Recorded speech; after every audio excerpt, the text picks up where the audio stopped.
Hello bachcho, let's read this question. So this question says, in a Rutherford scattering experiment, when a projectile of charge Z1 and mass m1 approaches a target nucleus of charge Z2 and mass m2, the distance of closest approach is r0.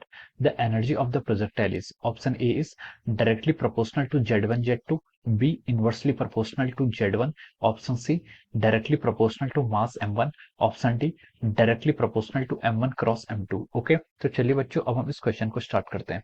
तो देखिए बच्चों, इस question का की concept हम क्या लिखे हैं। इस क्वेश्चन का की कॉन्सेप्ट हम लिख सकते हैं। इस क्वेश्चन में हमें क्या बताना है, इस क्वेश्चन में बताना है जो हमारा एनर्जी ऑफ प्रोजेक्टाइल है वो किसके प्रोपोर्शनल है। ओके, ये हमें बताना है कि ये क्वेश्चन आपका स्कैटरिंग पर बेस्ड है। इस क्वेश्चन का की कॉन्सेप्ट आप क्या लिख सकते हैं, this question is based upon our scattering. Scattering बोल सकते हैं या फिर रदरफोर्ड स्कैटरिंग बोल सकते हैं। ये हमारे क्या हो जाता है, क्वेश्चन है this question based upon the Rutherford scattering experiment. तो चलिए बच्चों, ये क्वेश्चन आपका कैसा है ये हमें बताते हैं। आपका क्या है, न्यूक्लियस है। रदरफोर्ड स्कैटरिंग एक्सपेरिमेंट में दिस इज अवर न्यूक्लियस।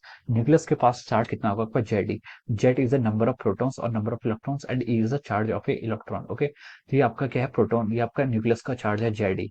अब उसने बोला कि in Rutherford scattering experiment when a projectile of charge Z1 and mass m1 approaches a target, ये आपका टारगेट है। टारगेट क्या आपका न्यूक्लियस है। Target nucleus of charge Z2, इसका चार्ज आपको Z2 उसने क्वेश्चन में गिवन किया, एंड मास m2, और मास हमको m2 यहाँ पर बताया हुआ है।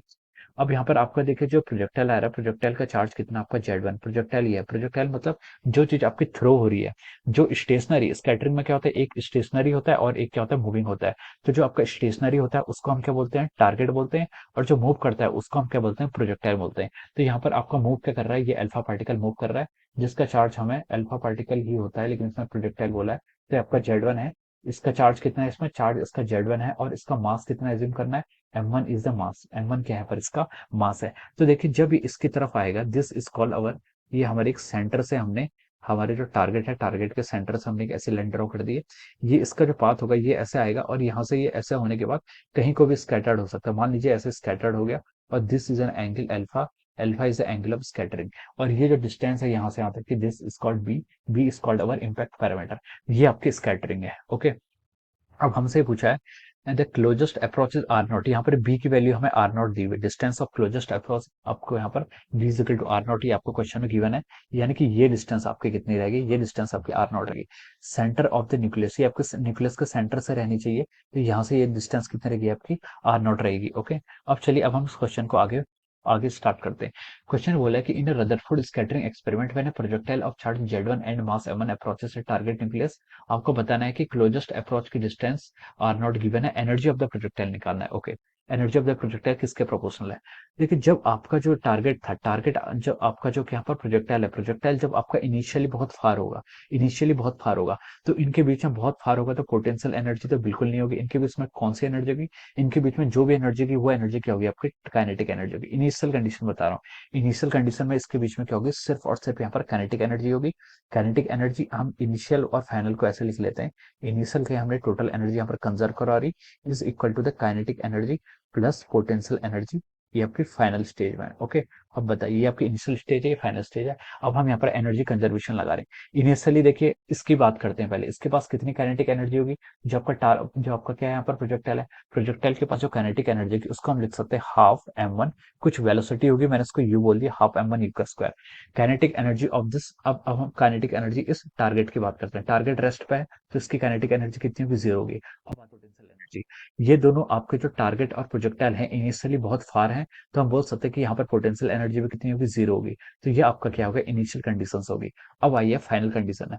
फाइनल कंडीशन में अगर हम देखें तो यहाँ पर जब फाइनल मतलब जब आपका जो टारगेट है ये आपका यहाँ पर आ जाएगा, सॉरी जब आपका प्रोजेक्टाइल है यहाँ पर आ जाएगा, और एक क्लोजेस्ट डिस्टेंस की इनकी सेपरेशन है, ये आपकी आर नॉट क्वेश्चन में गिवन है। तो इस कंडीशन में देखिए इसकी जो एनर्जी होगी, ये जब ऐसे यहाँ से मूव करता करता इसके पास आएगा, तो इसकी काइनेटिक एनर्जी धीरे धीरे क्या हो जाएगी, लॉस होती रहेगी, और पोटेंशियल एनर्जी इंक्रीज होती रहेगी, क्योंकि टोटल एनर्जी कंजर्व है, ये आपका टोटल एनर्जी आपका कंजर्व है, ये आपका कंजर्वेटिव सिस्टम है, इसमें एक्सटर्नल फोर्स कोई एक्ट नहीं कर रहा है। तो देखिए यहाँ पर आते आते इसके टोटल एनर्जी, काइनेटिक एनर्जी कितनी हो जाएगी, जीरो हो जाएगी। तो हम बोल सकते हैं कि total kinetic energy of projectile, projectile की काइनेटिक एनर्जी भी जीरो है, और आपका जो यहाँ पर क्या है, ये आपका टारगेट है, टारगेट की काइनेटिक एनर्जी भी जीरो है। और अब यहाँ पर जो एनर्जी होगी वो क्या होगी, टोटल एनर्जी यहाँ पर पोटेंशियल एनर्जी होगी। कितनी पोटेंशियल एनर्जी होगी, पोटेंशियल एनर्जी को हम यहाँ पर लिख सकते हैं, इनके बीच की जो आपकी पोटेंशियल एनर्जी होगी उसको हम यहाँ पर लिख सकते हैं, देखिए के इंटू Q1 Q2, कि Q1 कितना है इसका Z1 इंटू Z2, हमें चार्ज गिवन है Z1 Z2, उनका चार्ज गिवन है, तो Z1 Z2 divide by the potential energy क्या होता है आपका Q1 Q2 by are. Are के यहाँ पर डिस्टेंस है जिसको हमें आर नॉट क्वेश्चन में गिवन है कर रखा है। आर के आपकी जहाँ पर डिस्टेंस है ये आपको क्वेश्चन में आर नॉट गिवन किया हुआ है। ओके, तो ये आपकी क्या आएगी, this is our potential energy, ये आपकी क्या आएगी, टोटल पोटेंशियल एनर्जी आएगी। अगर हम इन दोनों को यहाँ पर इक्वेट करें तो यहाँ से हम लिख रह सकते हैं कि हाफ m1 u का square is equal to our k times z1 z2 divide by r। ये आपका क्या आ गया, फाइनल एक्सप्रेशन आ गया। ये आपका क्या गया, from the conservation of energy से हमारी ये एक्सप्रेशन निकल के आ गया। अब हमसे क्वेश्चन पूछा था कि the energy of the projectile is, energy of the projectile, projectile की एनर्जी मतलब, प्रोजेक्टाइल की एनर्जी कौन सी होगी यहाँ पर, प्रोजेक्टाइल की एनर्जी है मतलब हमें यहाँ पर हाफ m1 यूज करिए, आपकी initial energy of the projectile की थी, क्योंकि यहाँ पर इस इनिशियल कंडीशन पर आपकी देखिए टारगेट के पास कोई एनर्जी नहीं थी, ना ही कोई पोटेंशियल एनर्जी थी और ना ही आपकी क्या थी यहाँ पर टारगेट की, ना ही पोटेंशियल एनर्जी थी और टारगेट रेस्ट पर था, उसकी काइनेटिक एनर्जी भी नहीं थी। तो हम यहाँ से लिख सकते हैं के Z1 Z2 बाई आर, ये आपकी क्या होगी, this is the energy of our projectile, ये आपकी प्रोजेक्टाइल की एनर्जी हो जाएगी। इज डायरेक्टली प्रोपोर्शनल टू, किसके डायरेक्टली प्रोपोर्शनल है, ऑप्शन ए में बोला है is directly proportional to Z1 Z2, तो ये आपका ऑप्शन आपका राइट आ रहा है। Z1 Z2 के यहाँ पर ये प्रोपोर्शनलिटी आ रही है, energy of the projectile is proportional to Z1 Z2, ये आपका क्या हो जाएगा, राइट हो जाएगा। ऑप्शन बी बोला है कि इनवर्सली प्रोपोर्शनल टू Z1, ये आपका क्या हो जाएगा, रॉन्ग हो जाएगा। ऑप्शन सी में बोला है directly proportional to mass m1, m1 के मास को यहाँ पर डायरेक्टली प्रोपोर्शनल हो रहा है, तो देखिए ये आपको यहाँ पर डायरेक्टली प्रोपोर्शनल नहीं है। ओके, तो यहाँ से आपका ऑप्शन सी भी क्या हो जाएगा, रॉन्ग हो जाएगा। ऑप्शन डी में बोला है इसने directly proportional to masses m1 m2, m2 and m2 से यहाँ पर प्रोपोर्शनलिटी नहीं है, यहाँ पर Z1 और Z2 की प्रोपोर्शनलिटी है।